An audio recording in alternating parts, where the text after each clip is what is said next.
This next module is a bit of a public service announcement to increase awareness of the problems associated with cyanobacteria algae blooms. It's becoming more common in backcountry water sources, and I felt the need that we needed a module in this course in order to address the issue because it's increasing in prevalence. Cyanobacteria are also known as blue-green algae. They take on a variety of different forms, from single-cell organisms that live dissolved in most water sources to filamentous organisms that create these incredible algae mats. And some of those algae mats are quite toxic, and that's the topic that we really want to address today. The toxicity of these were first discovered over a century ago. And in the journal Nature in 1878, an article was written about the toxicity of a particular algae bloom in a water source where cattle and sheep were grazing. And the writer wrote a pretty horrific account at what happened here. And let me read a little bit just because it has some entertainment value. So he's talking about the algae mats floating on the water, and he writes, "Thus floating, it is wafted to the lee shores and forming a thick scum-like green oil paint, some 2 to 6 inches thick, and as thick and pasty as porridge. It is swallowed by cattle when drinking, especially such as the ones that suck their drink at the surface like horses.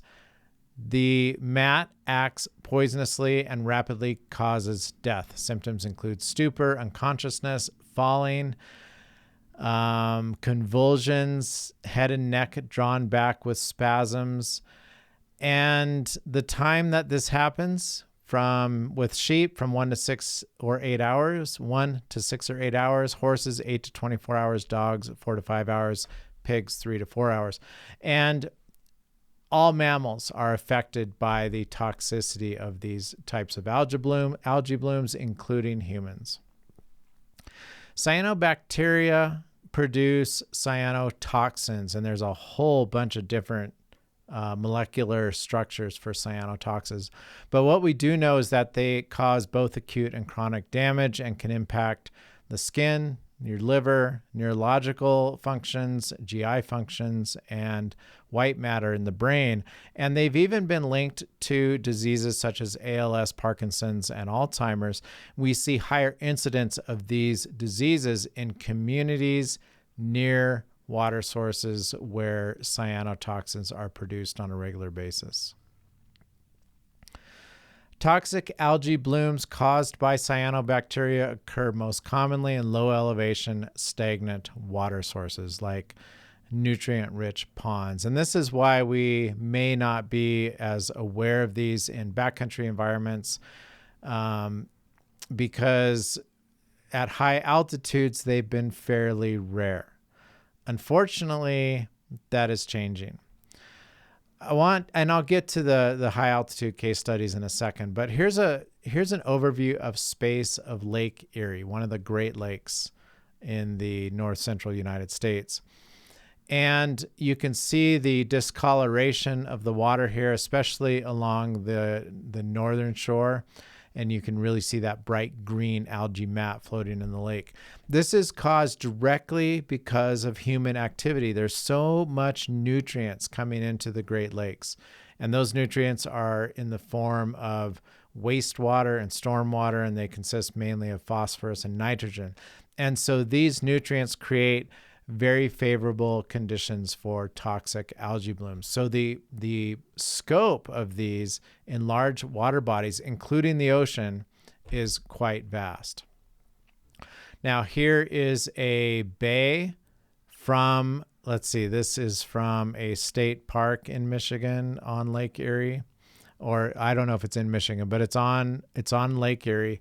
And here you don't see any bright green algae in the water, but the cyanotoxin concentration in this water right now is quite high and toxic.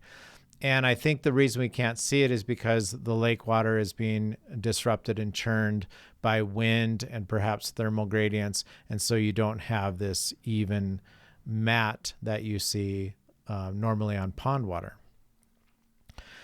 We have seen toxic algae blooms in the desert Southwest for many years now. Zion National Park now has a recommendation not to consume any water from any stream or stagnant water source anywhere in the park outside of a spring. So there are springs, and those springs are cold, they're flowing. The water sources are usually good, high quality water sources. And that's really the only place where drinking water is recommended in Zion. And this is becoming more common in a variety of wilderness areas across the U.S. desert Southwest. A few years ago, we started to experience a bit of drama in Wyoming when toxic algae blooms were discovered at over 9,000 feet along the Continental Divide corridor in Wyoming. And this is kind of alarming. So here's a map of that area. This is the Brooks Lake drainage, and there's the Continental Divide as the red line on your screen right now. And so the fact that we are finding cyanobacteria, toxic cyanobacteria algae blooms in lakes as high as 9,000 feet in Wyoming, which is a fairly northern latitude, is a little bit disconcerting. They exist in the High Sierra as well. This is a southern latitude, so the temperatures are generally a little bit warmer, but we're still seeing this above 10,000 feet. Here's a lake basin that is alpine. So there's no dramatic injection of nutrients. And so these are areas where there are confirmed cyanobacter algae blooms in this area. I've backpacked here on a number of occasions. I have never camped at either of these two lakes, but I've camped just a quarter mile west of them. And when I discovered these studies that were put out by the California Department of Water Quality, I was a little bit alarmed. I think we're seeing cyanobacteria algae blooms increasing in prevalence for a couple of reasons.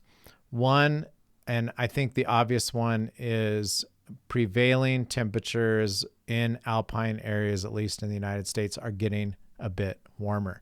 And so we're more likely going to see algae blooms occur at higher elevations in the coming years. And so this is why it's becoming more of an issue for backpackers and why I wanted to do this presentation today. Cyanotoxin exposure pathways include basically any orifice in your body and the skin. So you can ingest it through drinking water or swimming. You can respire it into your lungs through swimming. You can get it in your eyes through swimming or washing. And of course, exposure to the skin when you're wading or swimming, or even retrieving water from a lake or a pond that might be subjected to a toxic algae bloom. Symptoms include sore throat, congestion, coughing, wheezing, difficulty breathing, red, itchy skin, rashes, skin blisters, hives, earaches, irritated eyes, diarrhea, vomiting, agitation, which is a neurological response, headache, and abdominal pain. This is a long laundry list of symptoms that could reflect a number of different conditions you might experience in the backcountry. However, if you correlate these conditions with exposure to algae blooms, it's probably worth paying closer attention to. And your only treatment option is to seek immediate medical attention. There are no antidotes for cyanotoxin poisoning, and really what the doctors are going to do is treat your symptoms. The closest thing we have to a cure in the case of cyanotoxin ingestion through drinking water is by using activated carbon or charcoal treatments ingested into your gut to absorb those toxins. They are effective, but they need to happen pretty quick. So basically within 1 to 2 hours of exposure, you need to get charcoal into your gut in order to reduce the cyanotoxin concentrations. This obviously isn't a very practical consideration for backpackers. Let's look at some treatment options when you're considering cyanobacteria contaminated water. And I want to distinguish here between the bacteria themselves and any what I call extracellular cyanotoxins. Cyanobacteria produce those toxins inside their bacterial cell. And these toxins are generally larger molecules, and there aren't any transport pathways that result in the expulsion of those toxins through the cell membrane. Okay. So just because the bacteria are present doesn't mean that the water is also full of extracellular or cyanotoxins that are outside the cell. Okay. So you've got bacteria that have very high concentrations of toxins inside the bacterial cell. And then we have extracellular or outside the bacteria dissolved cyanotoxins in the water. How do those get there? The primary reason that you have dissolved cyanotoxins in water that are not associated with cells is because of the circle of life. Cyanobacteria undergo cell death just like every other organism. And as those cells die and the cell membranes lyse or dissolve or break apart, the cyanotoxins inside the cell release into the environment. Okay, so we have two different things we're trying to treat here. One is the bacteria that contains the toxins inside it, and the other is any residual dissolved toxins that are in the water. Filtration can obviously remove the bacteria, but the pore sizes in most filters are way too big to filter out cyanotoxins. Chlorine dioxide, and other oxidative chemical treatments should be used with extreme caution. Here's why. If you oxidize a bacterial cell containing high levels of toxin, you're basically busting apart that cell membrane and then releasing the toxin into the environment where the effectiveness of the oxidant is questionable.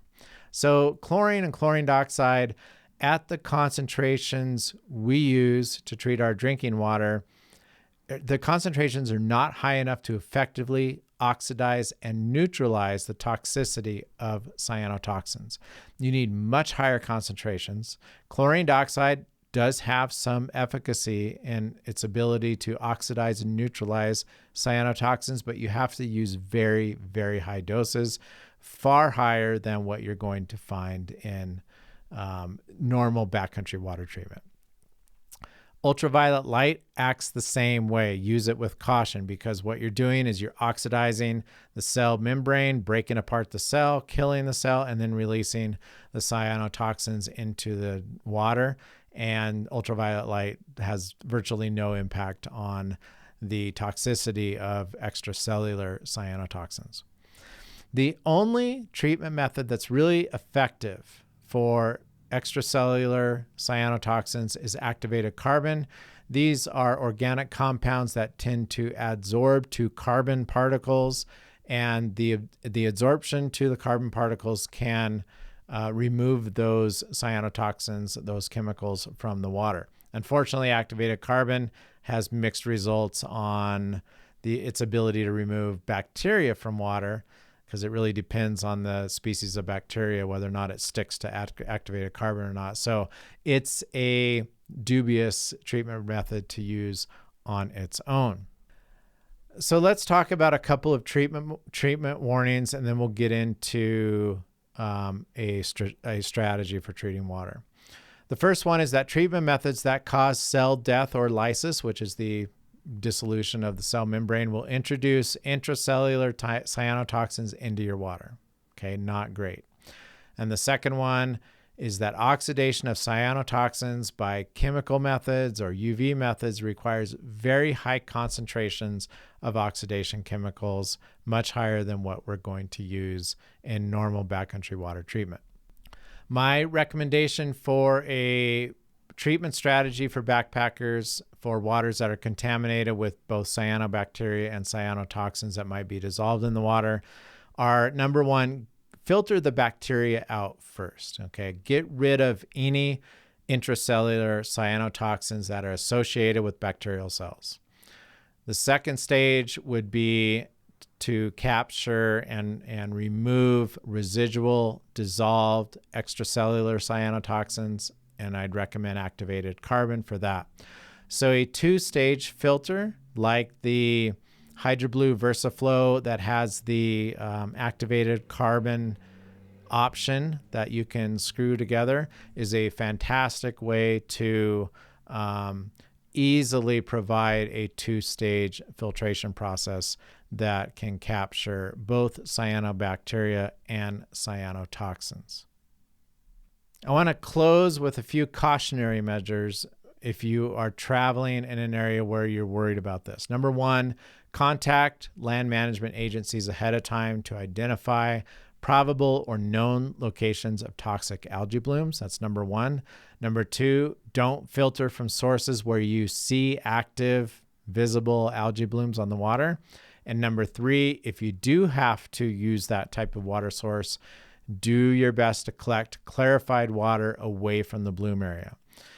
That removes the vast majority of cyanobacteria that are actively blooming and reduces your exposure to cyanotoxins significantly.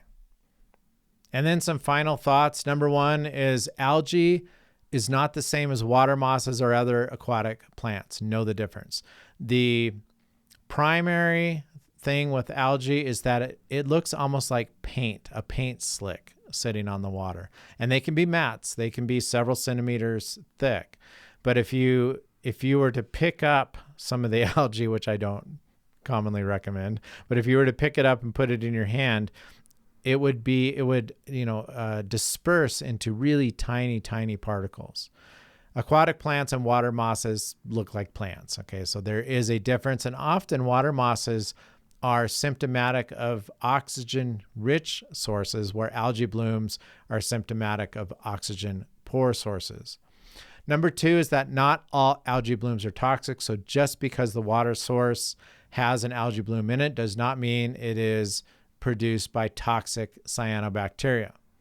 You won't know the difference. So you're going to have to take a conservative approach to viewing this, but just keep that in mind.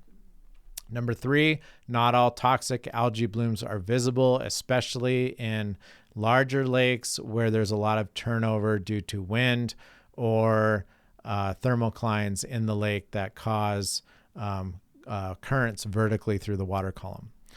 Number four, running water is better because running water introduces oxygen, and oxygen is the enemy of algae blooms. Number five, colder water is better because warm temperatures promote nutrient cycling, bacterial growth, and this is why we are starting to see algae blooms occur at higher elevations, is because we're experiencing warmer temperatures at higher elevations now. Number six, snowmelt and alpine streams, in other words, streams above the tree line, are going to be your best option. They always have been, probably always will be. And number seven, if you hike in high altitude areas where there is extensive wilderness, sheep, and cattle grazing, watch out, especially in ponds or stagnant water areas. Now, I've seen both cattle and sheep at elevations in excess of 10, 11,000 feet in places like the Colorado Flat Tops Wilderness and the Wyoming Wind River Wilderness. And so these areas are not immune to sheep and cattle grazing, introducing nutrients into the water sources that can promote algae blooms. Okay, so keep that in mind. I hope this information was valuable, and just file it in your back pocket. It's not a common occurrence today, but it's something you definitely should be aware of. In addition, if you are hiking with your pets, be really, really careful about where your dog drinks its water from. Dogs love to drink from everything, and they don't care if it's algae bloomed water or pristine mountain water. Dog death and disease is really common in the United States as a result of algae blooms, and be aware of that if you are a dog owner and hike with your dog.